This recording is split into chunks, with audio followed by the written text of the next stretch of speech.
Hello मेरे प्यारे बच्चों, आपका हमारे इस क्लास 12 की केमिस्ट्री क्लास में बहुत बहुत स्वागत है।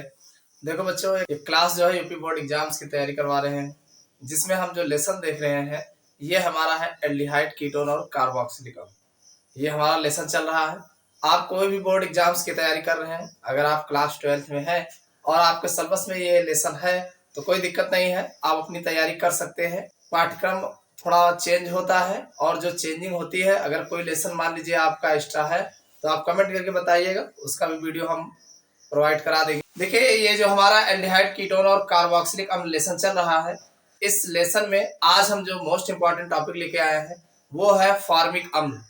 फॉर्मिक अम्ल, तो फॉर्मिक अम्ल को कंप्लीट जानने वाले हैं कि प्रयोगशाला में कैसे बनाया जाता है, साथ में इसके जो है भौतिक और रासायनिक गुण कौन से हैं और इसके दो उपयोग, ये एग्जाम में पूछा जाता है और लॉन्ग नंबर में यानी मैक्सिमम नंबर में जो है पूछा जाता है। चलिए शुरू करते हैं। देखिए, इसमें जो है फॉर्मिक अम्ल, सबसे पहले आपको पता होना चाहिए ये फॉर्मिक अम्ल क्या है, यानी फॉर्मिक अम्ल का नाम जो है ये क्या है। फॉर्मिक अम्ल, देखो फॉर्मिक अम्ल जो होता है ये कार्बोक्सिलिक समूह का सबसे पहला सदस्य होता है। कार्बोक्सिलिक समूह का सबसे पहला सदस्य होता है और सबसे पहले सदस्य को इसका आईयूपीएसी नेम अगर देखा जाए तो मेथेनोइक अम्ल होता है। क्या क्या होता है भाई, एक इसमें कितने कार्बन है, एक ही कार्बन है, इसका फार्मूला है HCOOH। HCOOH अगर इसमें गौर से देखोगे तो COH समूह यानी कार्बोक्सिलिक समूह है, और दूसरी बात इसमें जो है एक ही कार्बन है तो एक कार्बन के लिए मेथेन, और मेथेन में से ई हटा के ओइक एसिड जोड़ देंगे तो हो जाएगा मेथेनोइक एसिड। तो इसका जो आईयूपीएसी नेम होगा मेथेनोइक अम्ल होगा। समझ में आ गया। इसमें ग्रुप तो आपका भाई कार्बोक्सिलिक अम्ल पढ़ रहे हो तो कार्बोक्सिलिक समूह होगा, इसका आईयूपीएसी नेम मेथेनोइक अम्ल होगा। अब इसको हम देखेंगे कि प्रयोगशाला में बनाया कैसे जाता है, तो प्रयोगशाला विधि की हम चर्चा करेंगे जो आपके एग्जाम में मोस्ट इंपॉर्टेंट है। सबसे पहले प्रयोगशाला में हम देखेंगे कि इसका सिद्धांत एवं अभिक्रिया क्या है, यानी इसका सिद्धांत मेथड्स क्या है, इसको देख लेते हैं। देखो बच्चों, अगर देखा जाए फॉर्मिक अम्ल मोस्ट इंपॉर्टेंट है, इसका रिएक्शन भी खूब इंपॉर्टेंट है, एग्जाम में खूब नंबर लगा के पूछा गया है, और इसकी अभिक्रिया और अन्य यौगिकों की अपेक्षा अगर देखा जाए जो भी कार्बनिक यौगिक बताए हैं थोड़ा कॉम्प्लिकेटेड है, जटिल है। कैसे है जरा देख लेते हैं। देखो, फॉर्मिक अम्ल जो है प्रयोगशाला में बनाने के लिए ग्लिसरॉल और ऑक्जेलिक अम्ल की अभिक्रिया द्वारा जो है बनाया जाता है। इसमें जो ग्लिसरॉल होता है, ग्लिसरॉल जो है उत्प्रेरक के रूप में प्रयोग किया जाता है। देखो, ये है ग्लिसरॉल का फार्मूला। ग्लिसरॉल का फार्मूला आप लोग याद कर लीजिएगा, CH2OH, CHOH और CH2OH। ये है ग्लिसरॉल। क्या है ये? ग्लिसरॉल है। इसको याद कर लेना, याद नहीं करे रहोगे तो रिएक्शन नहीं बना पाओगे। ये ग्लिसरॉल का फार्मूला है CH2OH, CHOH, CH2OH। अब इस पर हम जो है ऑक्जेलिक अम्ल, ऑक्जेलिक अम्ल का फार्मूला होता है COOH, COOH, COOH। इसको ध्यान रखना, इसको थोड़ा इस तरीके से लिखेंगे COOH, COOH ऐसे लिखने वाले। ये है ऑक्जेलिक एसिड, ऑक्जेलिक एसिड। ध्यान सुनिए, इसको हमने ऐसे लिखा है थोड़ा काम के लिए। इतना लिखने के बाद इसको 110 मतलब 110 डिग्री सेल्सियस ताप पर गर्म करेंगे। कितना गर्म करेंगे? 110 डिग्री सेल्सियस ताप पर। ध्यान सुनिएगा, ये जो H है, ये वाला H इस वाले OH के साथ इसलिए लिखे हैं। इधर का OH इधर का H क्या बन जाएगा? H2O बन जाएगा। H2O बन गया। अरे ये OH क्या है? पनीय तो है, तो H2O हो गया। और H2O जब निकाल दोगे तो ये सरका के इसी के नजदीक जोड़ दो, तो ये आपका इन दोनों को जब मिलाओगे तो बन जाएगा CH2O। अरे ये वो है ही है, A को ये हो जाएगा, C हो जाएगा, COOH हो जाएगा। ये वाला हमने सीधा करके लिख दिया, और CHOH है ही है, और फिर CH2OH है। इतना समझ में आया कि नहीं? अरे केवल पनीय तो बाहर निकाले हैं, आगे से लिख दिए। अब इसको आप पुनः जो है 110 डिग्री सेल्सियस ताप पर गर्म करेंगे, यानी गर्म कर रहे हैं। ये जो स्टेप हो रहा है बारी बारी अपने होगा। तो 110 डिग्री सेल्सियस ताप पर अब की बार CO2 निकलेगा। क्या निकलेगा? CO2। देखो CO2 निकलेगा। अब यहाँ से CO2 निकलेगा। देखो ये अब चाहे मान लो यहाँ से यहाँ का CO हो जाएगा, एक वो इधर का हो जाएगा, तो ये आपका CO2 निकलेगा। अरे ये CH2 है, एक O हो जाएगा, C हो जाएगा, डबल बॉन्ड O हो जाएगा, H हो जाएगा, यही तो बचा है। अरे CO2 निकल जाएगा तो 2 ऑक्सीजन, 1 हाइड्रोजन बचेगा, कार्बन बचेगा, और फिर CH हो जाएगा, और फिर CH2OH हो जाएगा। यहीं से निकालेंगे CO2। ठीक, अब ये जो पहले H2O निकला था, कहीं गया थोड़ी है, उसी में पड़ा है। ये पुनः इस पर जो है HOH का, पुनः इस पर HOH जुड़ेगा, और जुड़ेगा तो ध्यान सुनिए, HCOOH,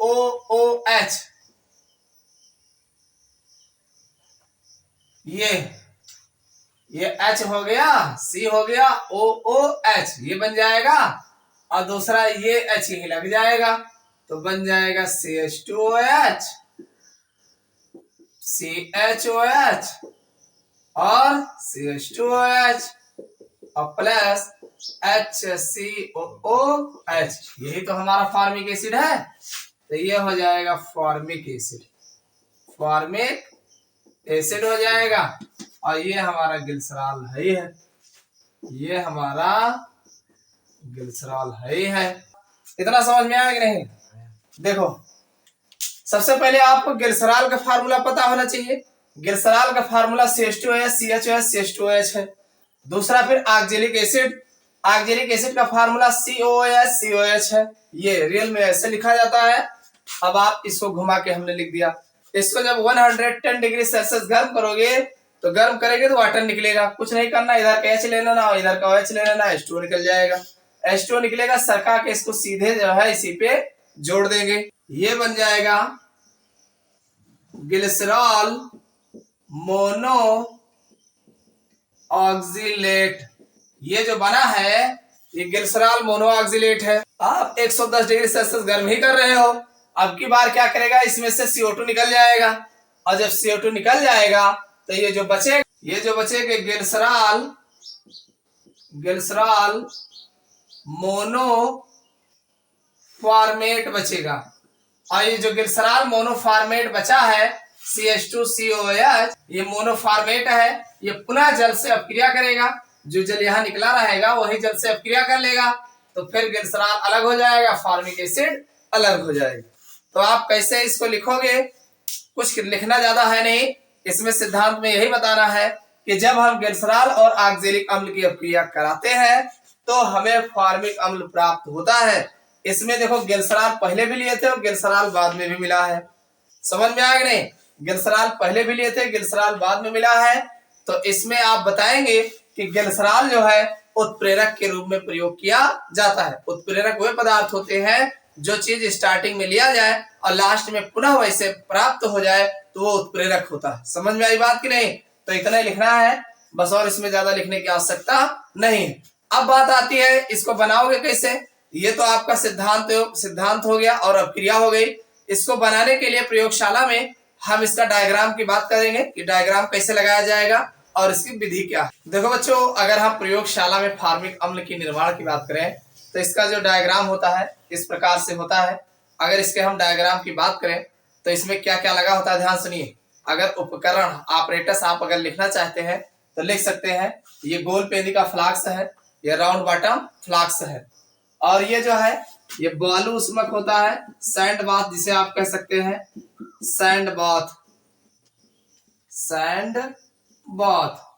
आप सैंड बाथ कह सकते हैं, वाटर बाथ कह सकते हैं। अगर वाटर लिए होंगे तो वाटर बाथ, आयल लिए होंगे तो आयल बाथ हो जाएगा। ठीक, और इस राउंड बॉटम फ्लास्क में ये हिंदी में गोल पेंदी का फ्लास्क कहा जाता है।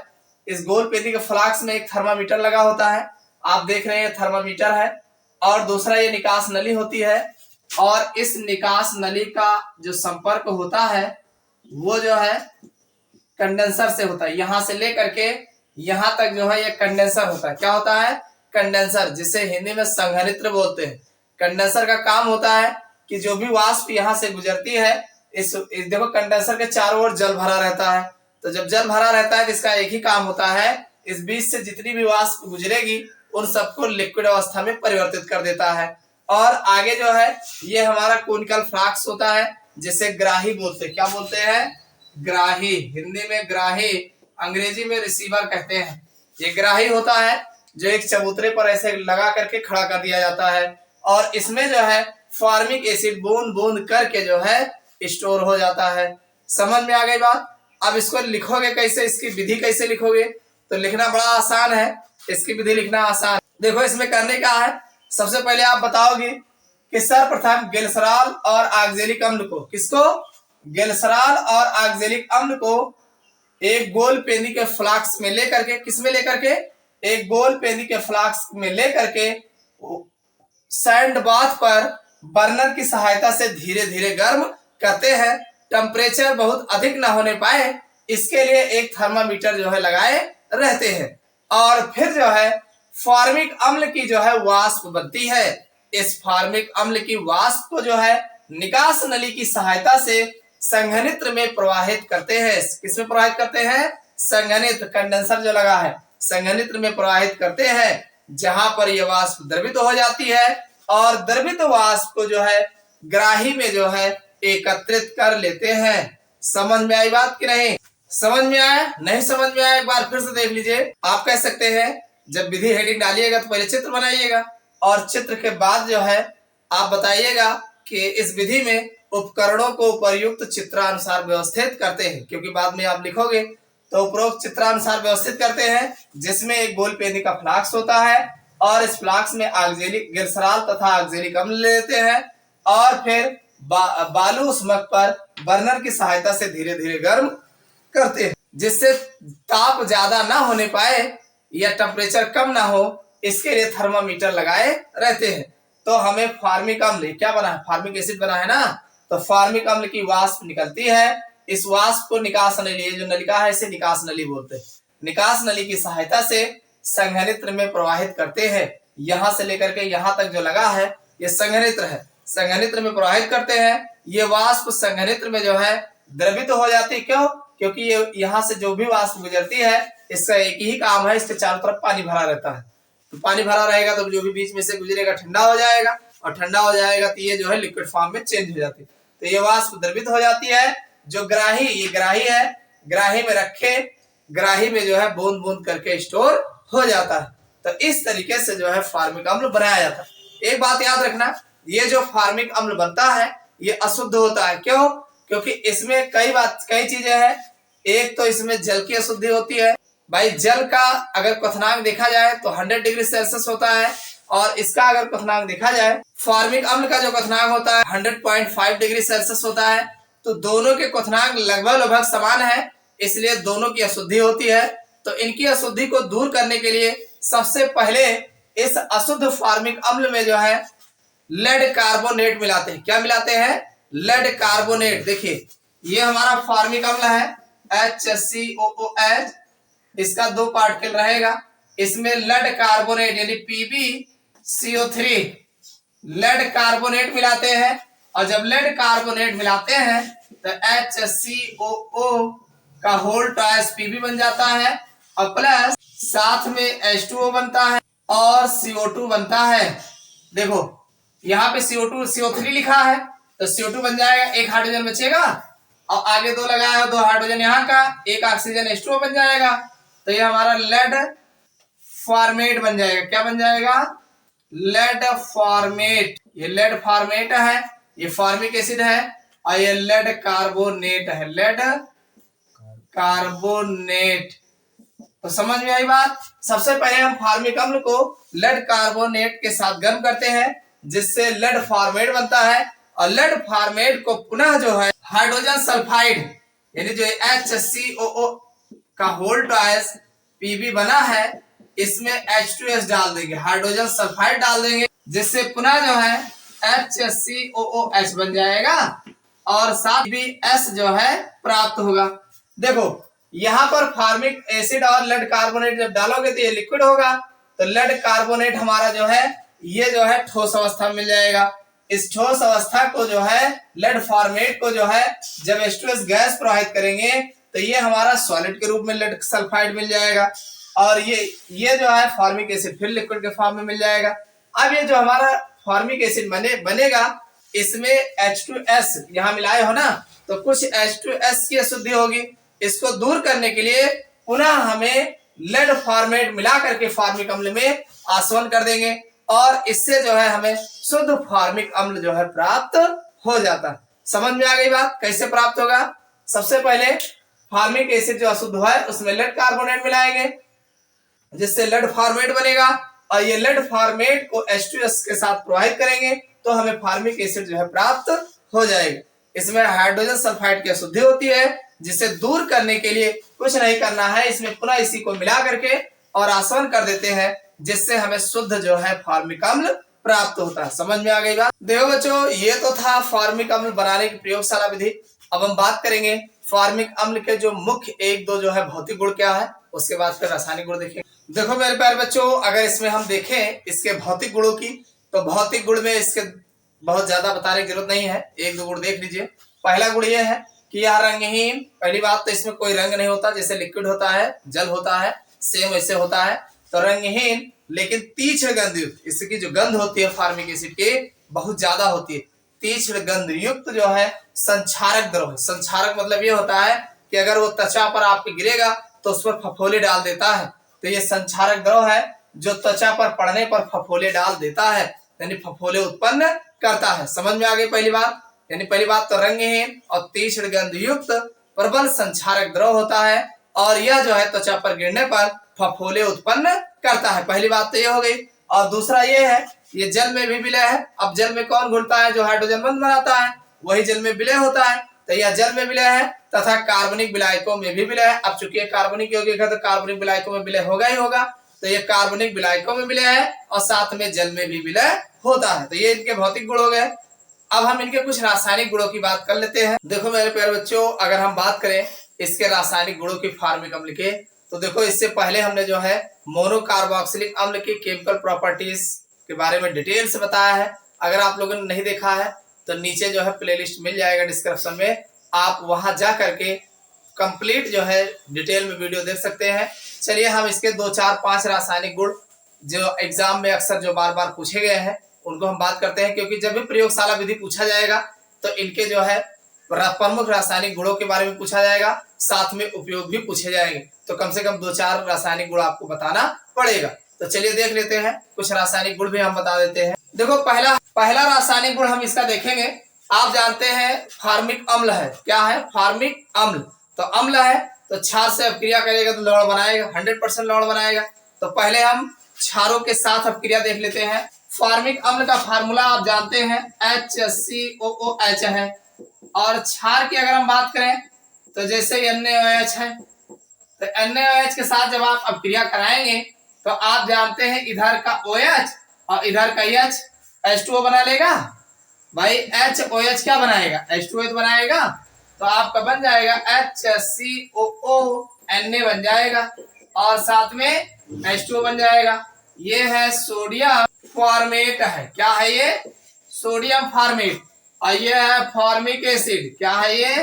Formic acid. और ये सोडियम हाइड्रोक्साइड है, नाम याद रखना, सोडियम हाइड्रोक्साइड। तो कहने का मतलब ये है कि जब हम फॉर्मिक अम्ल को, भाई ये अम्लीय प्रकृति का होता है, तो जब हम फॉर्मिक अम्ल को क्षार मतलब NaOH के साथ अपक्रिया कराते हैं तो सोडियम फॉर्मेट जो कि एक प्रकार का लवण है, सोडियम फॉर्मेट तथा जल प्राप्त होता है। पहला रासायनिक गुण समझ में आ गया। चलिए इसके अगले रासायनिक गुण की बात कर लेते हैं।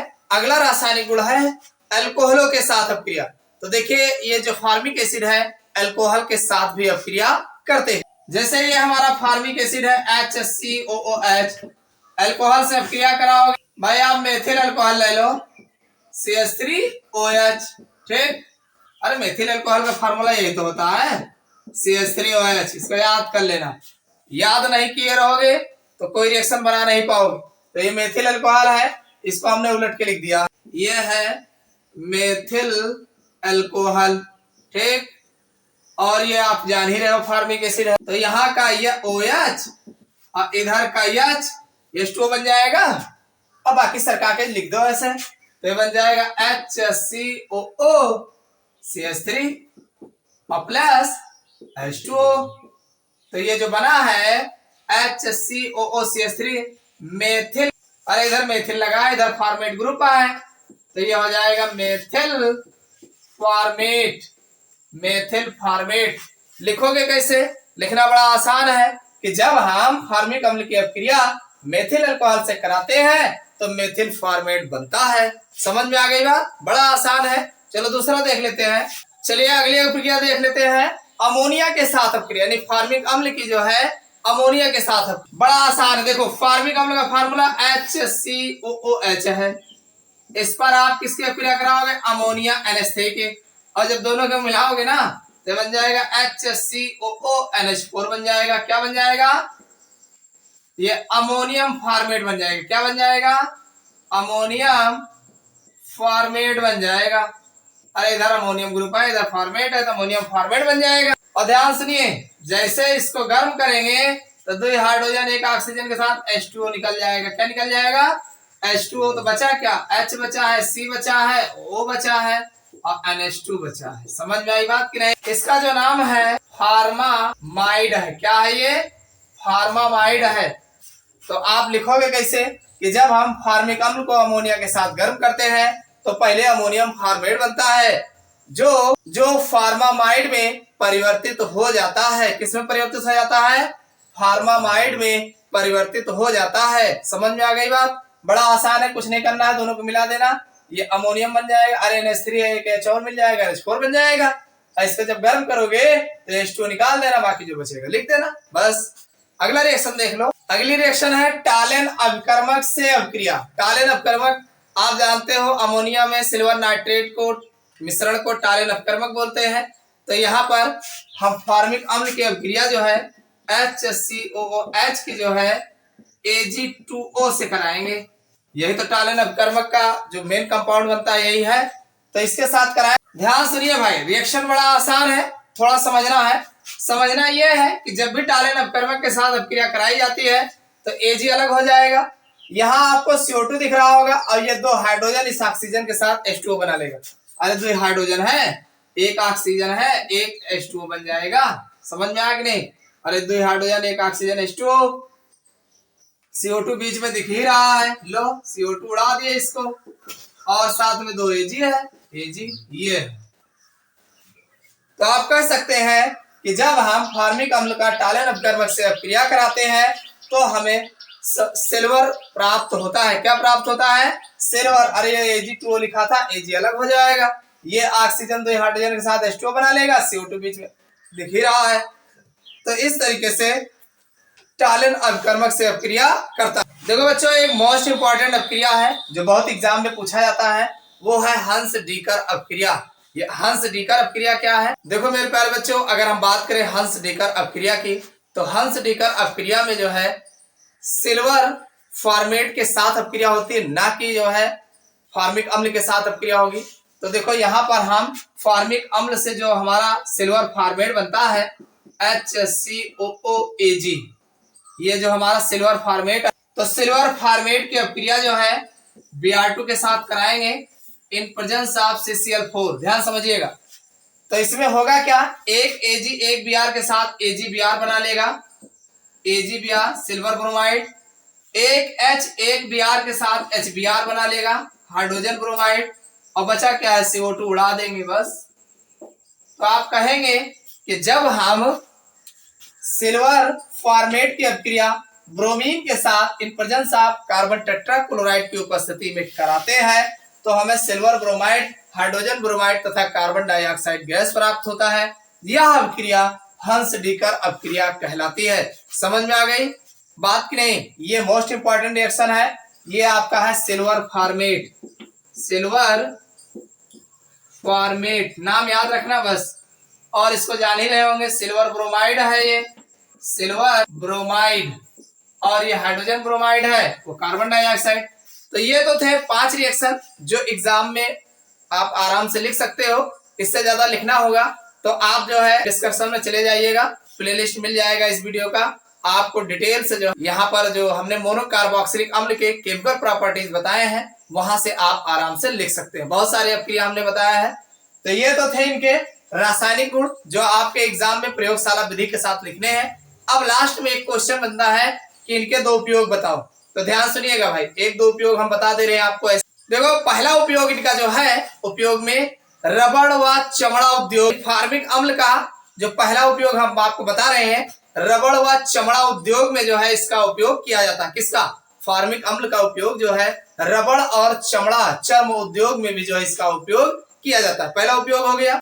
देखो दूसरा उपयोग इसका ये है, रंगाई व वस्त्र उद्योग में, जहां कपड़े बनाए जाते हैं, कपड़े तैयार किए जाते हैं। अरे कपड़े बनाए, कपड़े की बुनाई उनाई होती है, तो कपड़े की बुनाई यानी वस्त्र उद्योग में, साथ में वहां जो रंगाई होती है, रंगाई या वस्त्र उद्योग में जो है इसका उपयोग जो है दूसरा किया जाता है। दो उपयोग हो गया। तीसरा देख लो, बहुत सारे कार्बनिक यौगिकों के निर्माण में जो है फार्मिक अम्ल का उपयोग किया जाता है, यानी बहुत सारे कार्बनिक यौगिकों के निर्माण में, ये तीसरा उपयोग हो गया।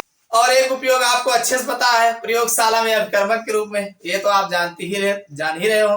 तो ये 3-4 उपयोग हमने आपको गिना दिए। इसमें से जब भी पूछा जाएगा तो 2 उपयोग केवल पूछा जाएगा, तो आप कर ले जाओगे उम्मीद है।